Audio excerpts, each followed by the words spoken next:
guys. I am back. I am back. I am back. I'm excited. I am excited to have CEO Catyra Polland here. She's actually from Rochester, New York. She's one of the authors of the book tour that we're doing with herpreneurs. And so I'm going to bring her in, and we're going to go ahead and get right into this interview because I'm excited to hear what she has to say. And I know it's going to be good, and I know it's going to be life-changing. So let's go ahead and bring the CEO in. Okay, Hello. Welcome to the show. Hi, thanks for having me. Right, so let's jump into this interview. I really want to hear what you have to say. You know, you got some things and some nuggets that you want to give us that's going to shape our mindset. So tell us who you are, where you're from, and tell us the name of the book and why you named the book what you named it. Yes, so my name is Catyra Polland, CEO of Love for Words and Editing Boutique. I'm also an author. My first book is Professionalism, What's That? And I chose that title because it can be so subjective. As we know, there are things that some cultures see as acceptable, and then some cultures see as unacceptable in the workplace or as a business owner. And then also on the cover, it's a woman who has a French manicure, and she's also wearing a suit.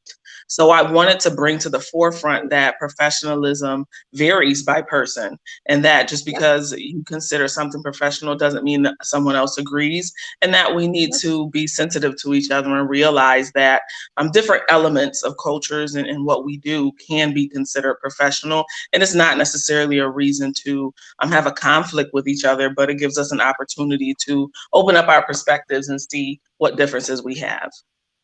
Wow. So what inspired you to write this book?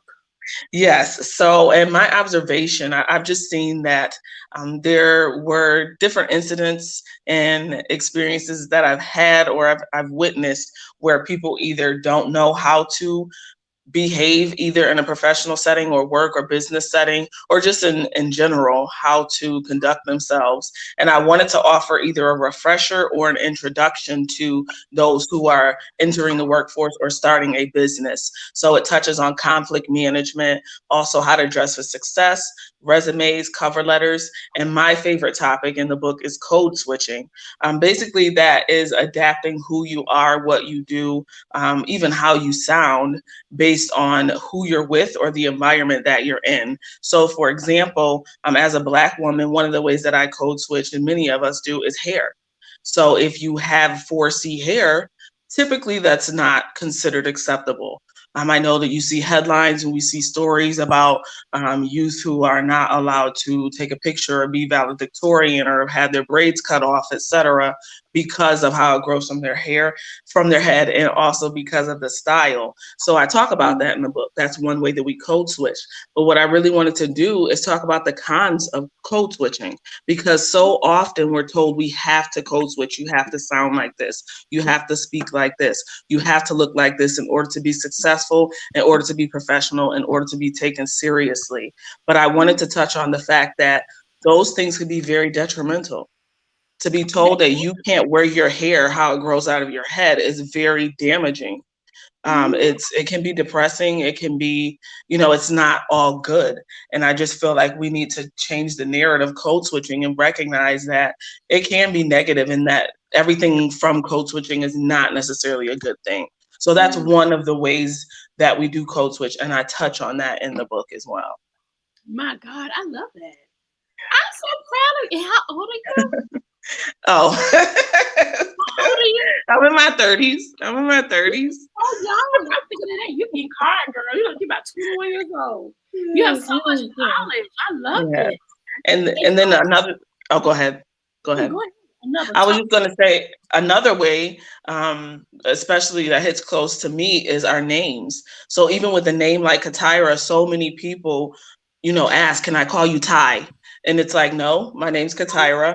And sometimes we do adjust, though. We adapt because it's like, well, it's easier for them to say it. Let me not make their life difficult. Let me put Ty on my resume instead of Catyra. So that's another way that we have to basically deny who we are to get ahead, or we feel like we have to do it to get ahead, to be accepted, all those things. So that's another way that we code switch. And again, I'm laughing at you, I'm laughing with you, because my first name is Sameka. Okay. And I never use it. I never used the name. I actually hate the name. Because my auntie was drunk when she named it. Oh. And I don't mind telling the story because I'm very transparent. But Yeah.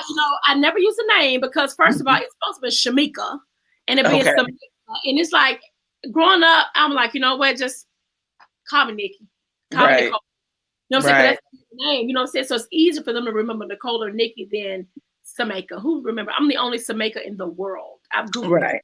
So Mom said, well, if you're the only one, you should be unique. I said, but it's a point of trying to get people just pronounce it. It just hurts my ass nerve.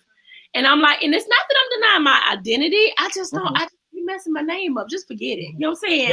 Right. So I agree with you. But I'm not as bold as you.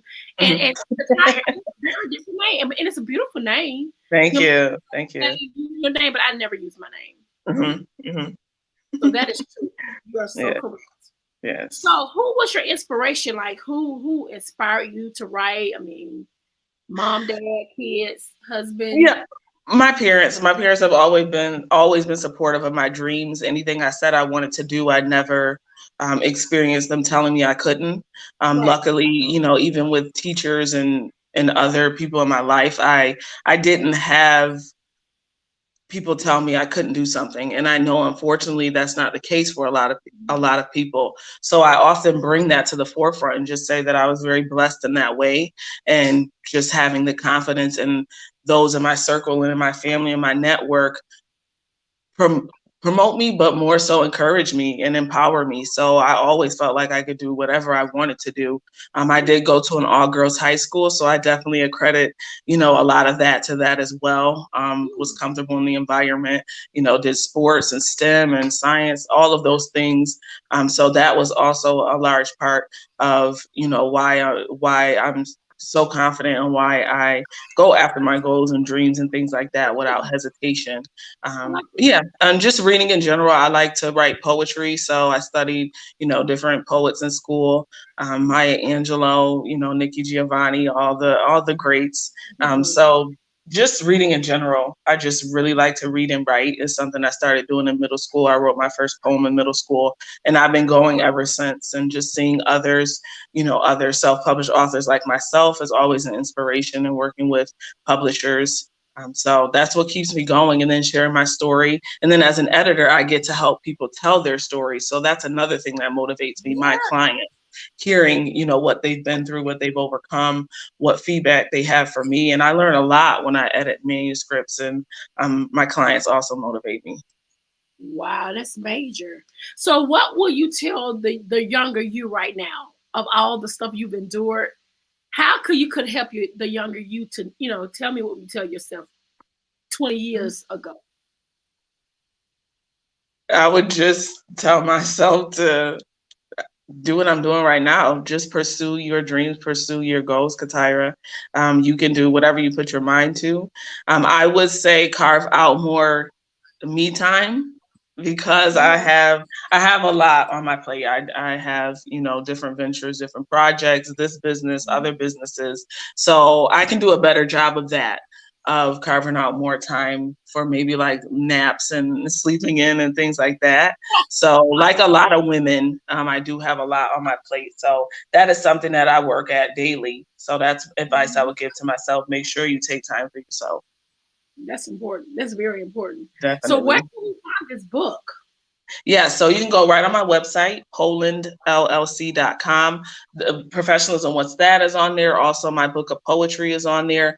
I'm actually working on publishing my first magazine, Write, Wine, and Quarantine. And it features 5 women telling stories about their experience during the COVID pandemic. So there's poems, short stories. That's also available on the website as well. So that's a new venture for me, really exciting. It's in the final publishing stages. And I learned a lot from the women who shared their stories. So this is, new for me. I hadn't planned on it. It was something last minute. So to see it come to fruition is exciting. Well, I'm so happy to have you on this tour with me. Yes. Thank you so much. Connecting, you know what I'm saying? I mean, I wanted to make sure I heard what you had to say, because you never know who's going to rewatch this. You never know what kind of impact and what kind of inspiration you can be to people. That's why you have to have positive mindset at all times, even when we don't want to have, we have a million things going on. Like you said, it's women in business, and you're a herpreneur, I'm a herpreneur. We always got things going, but you have to understand. Don't forget to pull back and pick up those who want to be picked up, but they just don't know what God wants for them, right now. And so I'm very honored to meet you. Way up north, so it's snowing up there. No, it's not. It was a few days ago. It's actually warmer than I expected today, so I'm not complaining. It's sunny, so I'll take it. We down here in Alabama, it is not snowing nowhere near. Is it hot? It's decent. I can go outside without a jacket on. Okay. I've never been to Alabama. You gotta come on. You gotta not come yet. Down here. We got the civil rights down here. Your history is here. Everything else is here. Martin Luther King House is here. Rosa Parks Museum is here. The Rosa Parks statue is here. All of your civil rights history is in Montgomery. Start here with us. So just whenever you get a chance, inbox me and say, "Hey, Coach Nikki, I'm coming to hang out." We'll do. Get some lunch and then take you around to Montgomery and let you see what all the stuff going on here. That sounds like fun. Always, if you don't leave this world without coming to Montgomery, I promise you it's life changing. And it makes you appreciate your history, your culture. So, promise me you'll come down and let me know. I will. I used to live in Savannah, Georgia, so I definitely got a taste of the South. Now, I'm gonna take my Savannah. So romantic. I'm gonna take that trip to Savannah. But I come to New York all the time, so I'm very familiar with it. So whenever I come, I'm gonna hook you up so we can get just reach out to me. That sounds awesome. Take care, girl. I speak You nothing too. but over your business, all of it. Thank you. Thank you. Okay? Appreciate it.